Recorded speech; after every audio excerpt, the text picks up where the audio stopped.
What's up, Buff fans? My name is Malaina Humphreys, and I am joined by Jared Miller and Oliver Hayes, and we are back for another week of college football. We are on week 2, and we are going to be talking about the University of Colorado Buffaloes as well as the Nebraska Cornhuskers. The newly ranked number 22 Colorado Buffaloes are set to face off against the Nebraska Cornhuskers this Saturday, September 9th. The game is at 10 a.m. and will be broadcast on Fox Big Noon Kickoff. So, something super exciting about this game is it's a big rivalry game. And we are very much seeing a very renewed rivalry, like back in the 90s it was McCartney and Osborne, and now we are seeing Sanders and Rule. We actually had the opportunity to cover this back in April, so I'm going to throw it to Troy and give you guys a look. What's up, Buff fans? I'm Troy Finnegan here with another edition of Buff Banner.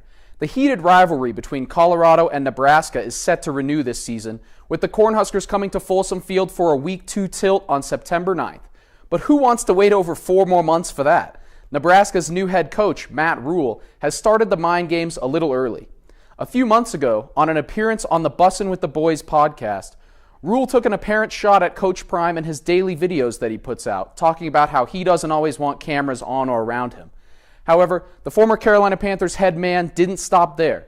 Just the other day, after Coach Prime celebrated the opening of the transfer portal with a video to show his excitement, Rule stated in a press conference, quote, "I hear other schools talking about, I can't wait for today, the transfer portal, they can't wait to go out. I can't wait to coach my guys. I'm not thinking about anybody else other than this team that's out here."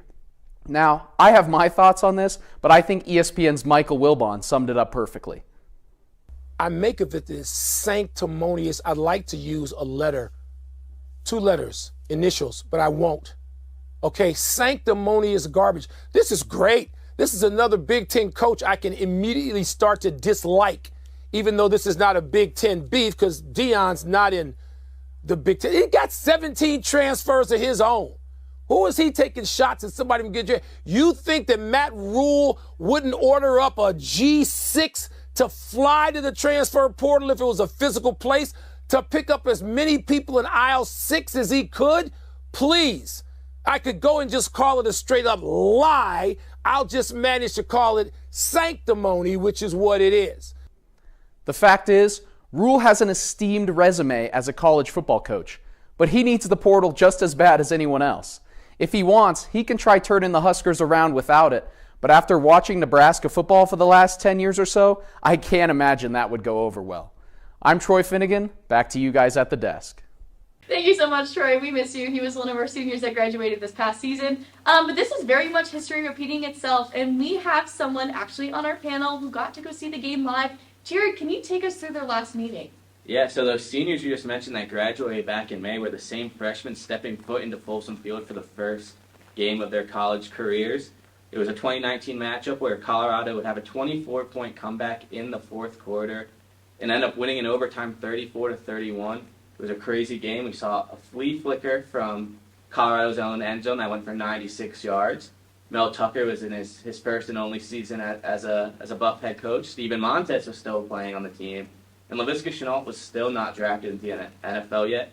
And you know what? Ralphie 5 was still running. That's how long ago it was. But it was a great matchup, and we're seeing a lot of similarities coming in this week. All right, let's get into it. We're going to get right into the nitty-gritty. What's going to be Colorado's keys to the game? What are they going to need to do? I mean, obviously offense. We don't really have to worry about that, I don't think. Last weekend they were clicking on all cylinders, and it seems like the TCU defense, even though they gave up 42 points compared to Nebraska's 13 points to Minnesota, I don't know. TCU scares me a little bit more. Nebraska, they don't really jump out at me as far as a defense, especially when you look at Minnesota's offense, and there's no names that stood out. There was nothing that was like, I don't know. It was more Minnesota being bad than Nebraska being good, in my eyes. That's what it seemed. Maybe I'm a little biased, but yeah. So that's my opinion on offense. I think the real big thing would just be about how Colorado can stop the run. Obviously, Nebraska runs the ball a lot. Jeff Sims, the quarterback, runs the ball a lot. Nebraska has a few running backs, Urban and Grant, that split reps, and they ran 16 times last week. So obviously a lot of rushing attempts, the ball will be on the ground a lot for Nebraska's offense, and obviously that was kind of a weak point last week. So. Yeah, well, and I'm really going to build off that because something that Colorado's going to need to do is spy the quarterback. So obviously we know Nebraska in general very much has a history of running quarterbacks, and we got to see a little look into it with Jeff Sims, especially against Minnesota.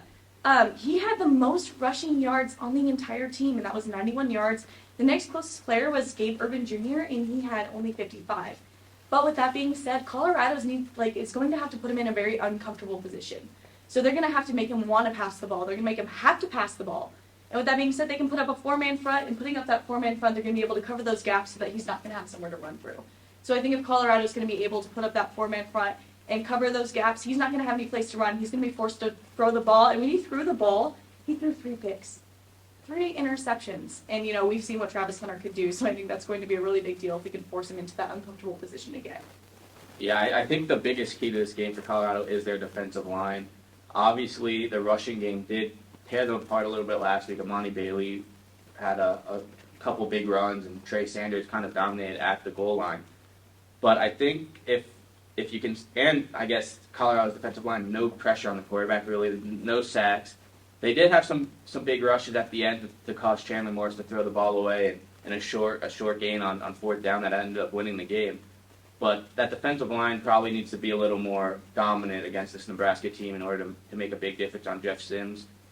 You saw last week against Minnesota. Minnesota's defensive line kind of in that second half really took over the game.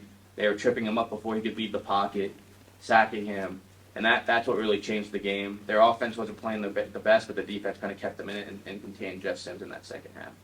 Yeah, I mean that's a really big thing. They're doing a really good job at providing those gaps so that Jeff Sims can run the ball. So it's just going to be really much paying attention to those gaps, covering them, especially while they're in the box. They're probably going to load the box just so they can keep everything covered. But going off of that, what are going to be Nebraska's keys to the game? Yeah, on the flip side of that, obviously running the ball. Jeff Sims, he only threw the ball 19 times last week for 11 completions. 3 of the incompletions, not being incompletions, being interceptions. So obviously 3 turnovers is not something that Nebraska wants to continue. So limiting the turnovers, keeping the ball on the ground, that would be huge for them. So it'll be interesting how they respond, because obviously Colorado will be looking for them to run the ball a lot. Nebraska's historically done so, and Nebraska knows that that's a weak point as previously mentioned. So as long as they can keep the run game going, and if they can keep the same defense that they had last week, even though I mentioned that I thought that it was more Minnesota's offense being not running that well compared to Nebraska's defense running well. Obviously, holding an offense at 13 points is hard no matter what. So if they can continue that will be another strength that they can help capitalize on. Yeah, well, and so like we said, run game, Jeff Sims had 19 carries. A big thing that I think they're going to do is they're going to try and control the clock, right? So Colorado is very much an explosive team. They make plays really quick. They have really quick drives. I think Nebraska's going to try to slow down the game. They're going to try to run the clock because they may know they might not be able to put up as many points as they'd like to in Colorado. So they're going to waste the time. They're going to waste the clock to as much as they can with that. They're also going to need to continue to put pressure on the pocket. We saw a really rough time on our O-line in TCU. I mean, they still did really good, but we had 4-5 sacks over at TCU. So I think it's going to be a really big deal that they're going to pressure that pocket and put more pressure on Shedeur Sanders so that he's not able to have those calculated decisions that he's really good at making. Granted, he's really good on his toes, but at the same time, it was kind of a struggle those first few drives when it came to just getting those plays out and getting those completed passes. I think one thing that's going to be a big factor in the first half especially is Nebraska's Ty Robinson, a defensive lineman starter. He's going to be suspended for the first half after a targeting call in the second half of last week's matchup. So they do have one of their defensive linemen that's going to be a starter that's not going to be in. So Colorado could maybe kind of ease into things where it's one less guy you have to worry about as much, being a starter, not playing. But I think the run game, or what Shedeur did last week was he was able to get the ball out of his hands quickly. And I think if he's able to keep doing that, dish it off to Dylan Edwards, we see what he can do with the ball. Every wide receiver on the Colorado team is shifty. Like Jimmy Horn Jr. showed that, Xavier Weaver showed that, Travis Hunter showed that if you can get the ball out and into their hands, they can make plays happen. So I think it's just, even if he doesn't have as much time in the pocket, making the right decisions, getting the ball out to his receivers is going to be huge, like it was last week. Well, another thing, and I feel like this goes pretty unsaid, but turnovers. I feel like that's what's going to kill Nebraska. So they really need to control their defense and also get a couple picks, and they also really need to control on their offense, not handing over any turnovers. But who do you believe has the edge in this upcoming matchup? Personally, I believe Colorado does. I mean, Colorado had a huge win last week. You look at the records, 1-0 versus 0-1. That, of course, says a lot. You look at the fashion that Colorado won last week, and then, of course, being nationally ranked. That's a huge thing that stands out. You look at the point swing and the odds. I believe, I forget exactly what it was beforehand. Was it 9.5 points, Nebraska favorite? Now is it 3.5 Colorado favorites? I'm pretty sure. It was a big shift like that. Yeah. So yeah, I mean, a shift like that is huge. Obviously, Colorado has all the momentum, is clicking on all cylinders. So that's a huge thing going into this game. And of course, you mentioned one player being out for the first half, but also Isaiah Garcia Castaneda tore his ACL for Nebraska last week against Minnesota in the loss. He led the team in targets actually with 5. So obviously, I don't throw the ball that much. 5 isn't that many targets, but still, that's going to be a big loss for Nebraska. So obviously, I'm going with Colorado. I think they have the big edge with momentum, players that are playing, and just overall talent and skill, I think. Yeah, I mean, I 100% agree. I mean, it comes down to, quarterbacks are always a really big topic of conversation. Sims only, I believe, had 114 passing yards. Shedeur Sanders just broke a record with 510. And that's just insane. And we had 4 players with over 100 yards, which has never been done before in Colorado history.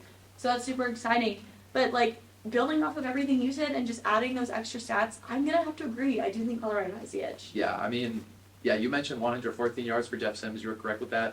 That's less than all 4 of our receivers that got over 100 yards. So, I mean, that speaks for itself. You look at his quarterback rating is 94.1. If you look at Shedeur's, I believe his was 200.1. So, I mean, just looking at that, looking at the completion versus attempts, I mean, just across the board, you look at Jeff Sims versus Shedeur, and, I mean, the difference is night versus day. So, obviously, yeah, that's just another huge point that you brought up. Yeah, I want to see. I think the momentum is in Colorado's favor. I want to see if Nebraska's defense is that good, or if Minnesota was just not as strong. I mean, Minnesota did have a big turnover from the players returning. They had a lot. Minnesota builds their team with a lot of 4-year players, keeping their guys for a long time, developing them. That's what PJ Fleck likes to do. So it was a newer roster. So I want to see how good Nebraska's defense truly is, and I think that's the big difference. If they can actually shut down this Buffalo offense, then they have a really good shot. But we're still not sure based on last week's performance. Okay, well, we all kind of agree that Colorado has the edge, but let's go into our predictions. What's your prediction for the upcoming game? I think I said this in the podcast. I went 31-17 Colorado, but after breaking it down, looking a little bit more into the game, I think I'm going to switch that. I went with 41 last week for Colorado. I'll stick with 41 again for them, and I'll stick with that 17 for Nebraska. So 41-17 Colorado is my prediction. I'm going to go Colorado 31-10, and the reason I say 31-10 is Colorado brought out their special teams a lot.